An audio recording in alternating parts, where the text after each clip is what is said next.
Scholarship પર ઉઠેલા ઘમાસાણની પાછલા કેટલાક દિવસોથી આ ઘમાસાણ ચાલી રહ્યું છે કે જ્યારે મેનેજમેન્ટ કોટામાં આદિજાતિને મળતી શિષ્યવૃત્તિ બંધ કરી દેવામાં આવી છે અને એ શિષ્યવૃત્તિને લઈ ધારાસભ્ય ચૈતર વસાવા દ્વારા આજે વિધાનસભા ગૃહમાં અવાજ ઉઠાવવામાં આવ્યો હતો। તેમણે સ્પષ્ટ આરોપ લગાવ્યો છે કે આદિવાસી દીકરા દીકરીઓ ભણીને આગળ વધે એ સરકાર જોઈ શકતી નથી। તો બીજી બાજુ પૂર્વ મંત્રી અને અત્યારે વર્તમાન ધારાસભ્ય નરેશ પટેલ દ્વારા વળતો જવાબ આપવામાં આવ્યો છે કે શિષ્યવૃત્તિ ચાલુ જ છે। ચૈતર વસાવા ગેરમાર્ગે દોરી રહ્યા છે અને શિષ્યવૃત્તિ માત્ર ને માત્ર મેનેજમેન્ટ કોટામાં ખતમ કરવામાં આવી છે ને એ પણ ભારત સરકારના પરિપત્રથી જે મેનેજમેન્ટ કોટામાં એડમિશન લે છે, સારી ફી ભરી શકે છે, એમને શિષ્યવૃત્તિની શું જરૂર, એવા નરેશ પટેલે સવાલ પણ ઉઠાવ્યા।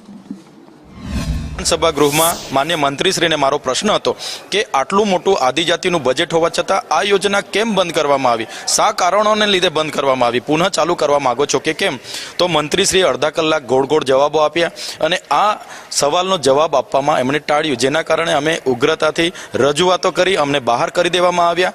સંસ્થાઓ અને સરકારના નીતિ વિષયક બાબતોને લઈને અમારા 50,000થી વધારે વિદ્યાર્થીઓનું ભવિષ્ય અંધકારમય બને એની તો કોણ જવાબદારી લેવાનું? એટલે આ બાબતને લઈને જ્યાં પણ અમારે લડવાનું થશે અમે સરકાર સામે લડીશું। ભારત સરકાર દ્વારા પુરસ્કૃત યોજના દ્વારા અપાતી આ પોસ્ટ ગ્રેજ્યુએશન વિદ્યાર્થીઓ માટે જે સ્કોલરશિપ અપાઈ છે એ આજની તારીખે પણ અપાઈ છે। ખાસ કરીને સરકારનો એમણે તો આભાર માનવો જોઈએ કે પૂરા દેશની અંદર જ્યારે કન્યાઓ માટે તો આપણે પૂરેપૂરું ફ્રી કરી દીધું છે, એમાં આપણે આવક મર્યાદા પણ જોતા નથી।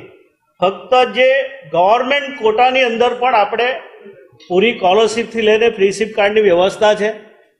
ફક્ત મેનેજમેન્ટ કોટાનો જે પ્રશ્ન છે એમાં સરકાર માટે દીર્ઘા છે અને ભારત સરકારનો પત્ર થયો છે કે ભાઈ જે મેનેજમેન્ટ કોટાની અંદર જે તે સંસ્થાઓ જે એમના રીતે જે એડમિશન આપતી હોય છે એમાં આપણી સરકાર એ બાબતે ના